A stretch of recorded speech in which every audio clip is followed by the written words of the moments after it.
Essa é a nossa primeira aula do módulo básico de rinoceros. A primeira coisa que eu preciso explicar para vocês é sobre as unidades de medidas dentro do rinoceros. Para você selecionar uma unidade de medida do rinoceros, que pode ser milímetros, polegadas, centímetros, acesse a aba File e crie um novo arquivo. Vocês já entenderão por quê. Automaticamente, o rinoceros ele já me traz essa infinidade de unidades e proporções de objetos. Como nós trabalhamos com objetos pequenos e nossa unidade de medida principal é milímetros, nós deveremos utilizar esse padrão aqui. Eu clico uma vez no arquivo e peço que ele abra. E no que isso vai influenciar? Bom, cada quadradinho desse mede 1 milímetro.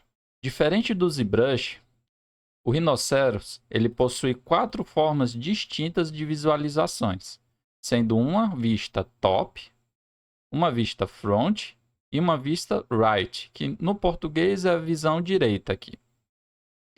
Caso vocês ainda não tenham instalado o plugin Grasshopper Gold, esse anelzinho aqui ele não vai aparecer.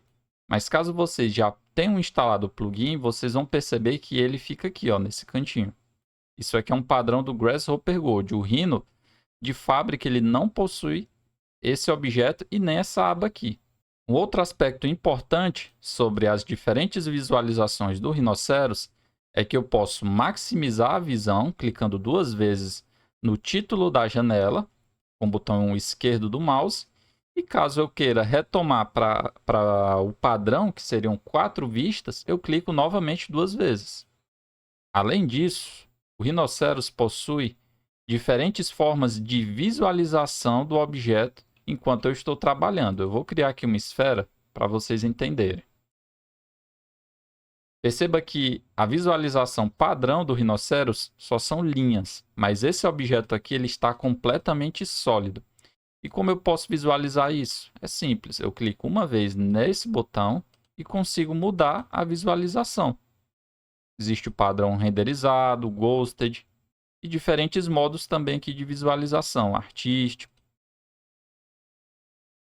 Por padrão, o que nós mais utilizamos é o shaded.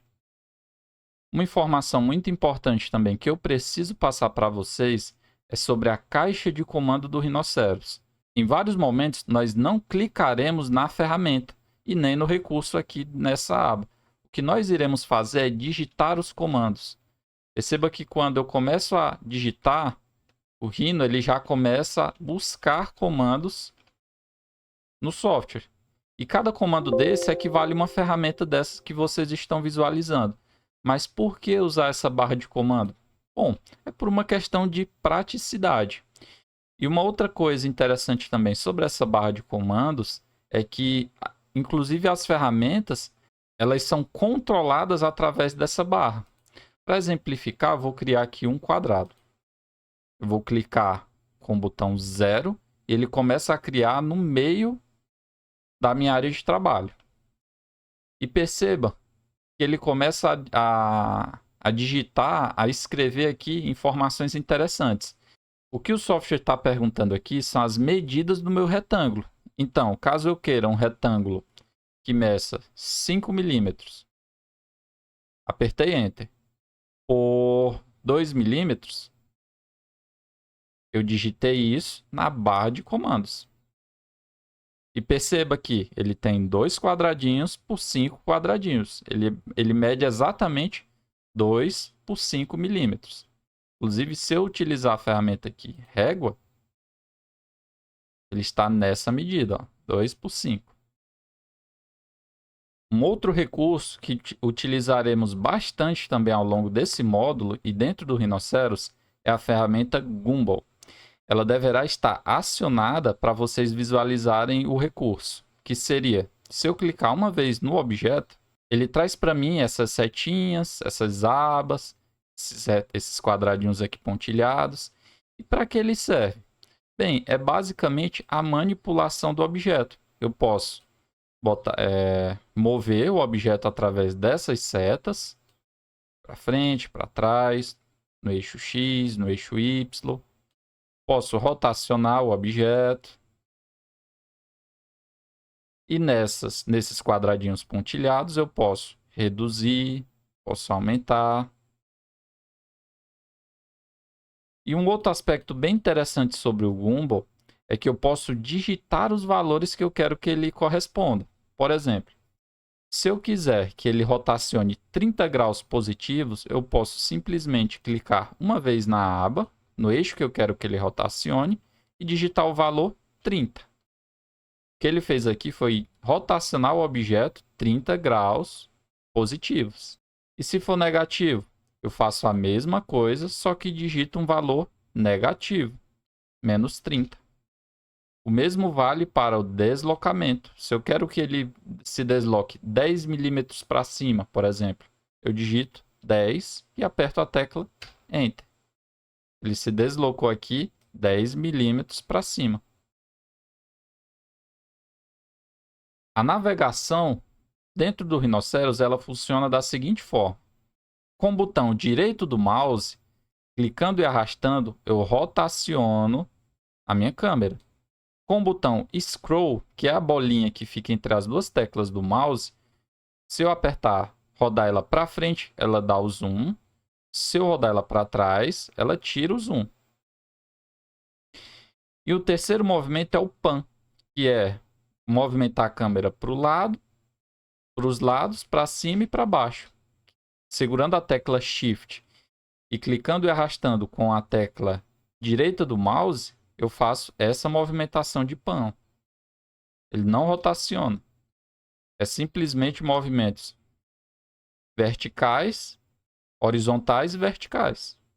Um outro aspecto interessante sobre o Rhino também é que ele possui o sistema de layers, que é muito parecido com o que nós já vimos no ZBrush. Para que servem essas layers? É basicamente organização. Se, por exemplo, eu vou copiar esse objeto, Ctrl C, Ctrl V, vou deslocá-lo aqui para o lado. Eu quero que esse objeto ele esteja na layer de número 1. Eu posso simplesmente clicar na layer e, com a tecla direita do mouse, eu peço que ele mude o objeto para essa layer. Olha o que ocorreu, que interessante. O objeto está na layer de cor vermelha. Logo, ele fica da cor vermelha. E se eu quiser tirar a visualização desse objeto, eu clico uma vez nessa lâmpada. Por padrão, o Rhinoceros ele já gera o arquivo nessa layer preta, que é a layer padrão. Então, todos os objetos vão vir com essa linha preta. Mas se eu mudar essa setinha que está aqui, clicando uma vez aqui para, por exemplo, a layer vermelha, toda vez que eu clicar criar um novo objeto, vou criar aqui um cubo. Ele já vai vir da cor vermelha, porque ele está na layer de cor vermelha. Eu também posso renomear essa layer, clicando uma vez no título dela. E também posso bloquear ou tirar a visualização dessa layer, caso ela não seja a layer padrão. Eu vou mudar aqui o default para a cor preta. E perceba que ele deixou aqui ativo uma lâmpada e um cadeado. Se eu clicar no cadeado, todos os objetos que estão na layer vermelha, eles não serão clicáveis. Para retroceder isso, eu clico novamente no cadeado. Aí eu consigo manipular os objetos. E caso eu queira tirar a visualização desses objetos, eu clico na lâmpada. E se, por exemplo, eu quiser mudar esse objeto de layer, eu clico no objeto. E na layer, seleciono a layer, eu clico na opção Change Object Layer. Ele mudou, agora está na layer de cor roxa. Eu também posso criar novas layers. Eu criei uma nova aqui. E também posso mudar a cor dessa layer. Ó, botar ela aqui a cor marrom, por exemplo. Ok, pronto. Essa layer está da cor marrom. Essa mesma opção de tirar e colocar a visualização, podemos acessá-las através desses botões. Se eu clicar na setinha ou na lâmpada, clicando na setinha, nessa setinha preta, ele me traz aqui diferentes modos de visualização. Se eu clicar uma vez no objeto e clicar na lâmpada, ele tirou a visualização do objeto. Para trazer o objeto de volta, eu clico na setinha e clico na lâmpada. Ele trouxe os objetos que estão inativos. A mesma coisa é bloquear o objeto. Se eu clicar uma vez no cadeado, ele bloqueou esse objeto. E se eu quiser desbloquear o objeto, eu clico na setinha e clico no cadeado. E ele desbloqueia os objetos. Nessa aula, estudamos as funções básicas da interface do Rhinoceros, como bloquear e mudar objetos de diferentes layers, e como o Rhinoceros trabalha no quesito medidas. Vejo vocês na próxima aula.